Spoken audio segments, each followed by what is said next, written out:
মানুষ আর পশুর মধ্যকার নিঃশব্দ ভালোবাসার এক অনন্য দৃষ্টান্ত দেখা গেল তুরস্কে। একটি সাধারণ পথবিড়াল প্রতিদিন নিয়ম করে এক দোকান মালিককে জড়িয়ে ধরতে আসে। অবলা প্রাণীর এমন অদ্ভুত ও মিষ্টি ভালোবাসার সিসিটিভি ফুটেজ সামাজিক যোগাযোগ মাধ্যমে ছড়ে পড়ার পর তা লাখো মানুষের হৃদয় জয় করে নিয়েছে। ওই দোকান মালিকের নাম ফেরহাদ হায়াত। তিনি জানান, প্রতিদিন সকালে ঠিক একই সময় বিড়ালটি তার দোকানে হাজির হয়। কাউন্টারে উঠেই সে দুই পায়ে দাঁড়িয়ে ফেরহাদের গলা জড়িয়ে ধরে আদর নেয়। ফেরহাদের ভাষ্যমতে গত বেশ কিছুদিনের মধ্যে একটি দিনের জন্য এই নিয়মের ব্যতিক্রম করেনি বিড়ালটি। গল্পের শুরুটা হয়েছিল বেশ কিছুদিন আগে।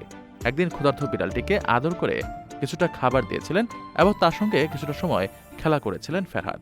ব্যাস, এই সামান্য ভালোবাসাটুকুর প্রতিদান হিসেবে বিড়ালটি ফেরহাদকে তার নিত্যদিনের সঙ্গী বানিয়ে নেয়। প্রতিদিনের এই ভালোবাসার মুহূর্তটি সিসিটিভি ক্যামেরায় বন্দী হতে থাকে, যেখানে দেখা যায় ফেরহাদ যখনই ক্যাশ কাউন্টারে বসেন বা কাজ করেন, বিড়ালটি পরম মায়ায় তার বুকে ঝাঁপিয়ে পড়ে। বর্তমানে ফেরহাদের দোকানে এখন অনেক ক্রেতা আসছেন কেবল এই মন ছুঁয়ে যাওয়া মুহূর্তটির সাক্ষী হতে।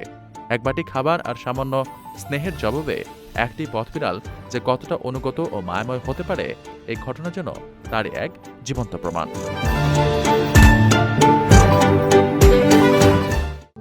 প্রবাসীদের জন্য নির্মাণ হচ্ছে দেশের প্রথম স্মার্ট সিটি, যেখানে থাকছে স্কুল, মসজিদ, হাসপাতাল, সুইমিং পুল, হেলিপ্যাড, পাঠাগার, জিম, সুপারমার্কেট, শিশু পার্ক সহ সকল নাগরিক সুবিধা। মাত্র ৩০ লাখ টাকা বিনিয়োগে মিলছে আকর্ষণীয় ফ্ল্যাট। প্লাটিনাম ইনভেস্টরদের জন্য ঢাকা বিমানবন্দরে ভিআইপি প্রোটোকল সুবিধা। বিস্তারিত জানতে যোগাযোগ করুন স্ক্রিনে দেয়া হোয়াটসঅ্যাপ অথবা ইমো নাম্বারে।